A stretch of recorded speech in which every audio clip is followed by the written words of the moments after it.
যাদের date of birth 1, 10 এবং 19, 10 এবং 1কে যোগ করলে 10কে যোগ করলে 0 দিয়ে যোগ করলে 1 হবে, এবং 1 নয় 19কে যোগ করলে 10, ওটাকে আবার ফের 0 দিয়ে যোগ করলে 1, মানে যাদের ডেট অফ বার্থ 1, 10 এবং 19, তাদের এই জুলাই মাস কেমন যাবে দেখে নেব।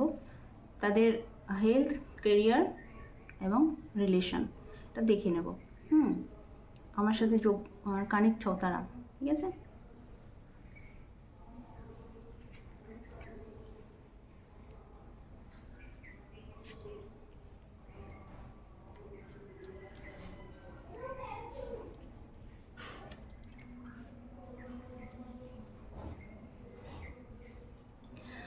যারা এক সংখ্যার, যাদের রবি সংখ্যাতত্ত্ব অনুযায়ী যারা রবির অধীনস্থ, ঠিক আছে, তারা তাদের হেলথ খুব স্টেবল আছে, এই মুহূর্তে খুব ভালো আছে, হেলথ ভালো আছে বর্তমানে, হেলথ তাদের খুব ভালো যাবে এবং আছে এবং ভালোও যাবেও। আর ক্যারিয়ারের দিক দিয়ে তারা এখন স্টাক হয়ে রয়েছে, এগোতে পারছে না, কোনো মুভমেন্ট নেই, কিন্তু ক্যারিয়ার নিয়ে খুব সচেতন, ক্যারিয়ারের দিকে আগানোর চেষ্টা করছে, কিন্তু দাঁড়িয়ে আছে, ভাবছে কিভাবে এগোলে তাদের সুবিধা হয়, এই নিয়ে একটা তাদের ভাবনা চিন্তা চলছে। কোন দিকে যাব থেকে কোন দিকে যাবর থেকে এখানে আমার যেটা ইনটিউশন কাজ করছে, একটা গোল ঠিক করে নিয়েছো তোমরা, একটা গোল তোমাদের ঠিক করে নিয়েছো যে আমি এদিকেই যাব, এবং সেটা নিয়ে এখন মুভমেন্ট নেই, স্থির হয়ে আছো।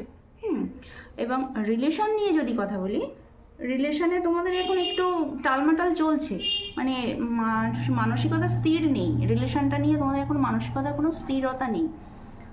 তবে এটা একটা সময়, কিছুদিন পরে এটা স্থিরতা আসবে, এই মুহূর্তে স্থির নেই, এই জুলাই মাসটা স্থির থাকবেও না, একটু টালমাটাল যাবে, স্থিরতা আসতে একটু সময় লাগবে। এটা হচ্ছে 1, 10 এবং 19, যাদের ডেট অফ বার্থ 1, 10 এবং 19। তাহলে কি হলো? হেলথ ভালো আছে, হেলথ ভালো থাকবে, ক্যারিয়ার এখন মুভমেন্ট নেই, কিন্তু একটা গোল সেট করে নিয়েছো তোমরা যে এদিকেই যাব আমি। এবং রিলেশনে একটু অস্থিরতা ভাব আছে, বিভিন্ন চিন্তা, খুব নানান রকম চিন্তা, নেগেটিভ চিন্তা, না নেগেটিভও বলা যাবে না, মানে উত্থাল পাতাল একটা চিন্তা, মানে স্থিরতা নেই চিন্তাতে রিলেশনের ব্যাপারে। তবে এটা জুলাই মাস পর্যন্ত থাকবে, এটা জুলাই মাসটা পুরোই থাকবে, এটা পরে এটা ঠিক হয়ে যাবে। তবে আমি তাদের বলবো, যারা রিলেশন নিয়ে এরম আছো, তারা যদি একটু কোথাও ঘুরে আসো, তাদের মেন্টাল হেলথ ভালো হয় এবং তারা মনে হয় ওই সিচুয়েশনটা থেকে বার হয়ে যেতে পারবো। কোথাও একটু ঘুরে আসো, আউটিং, ঠিক আছে? এটা হচ্ছে রবির সান, ঠিক আছে? ওকে।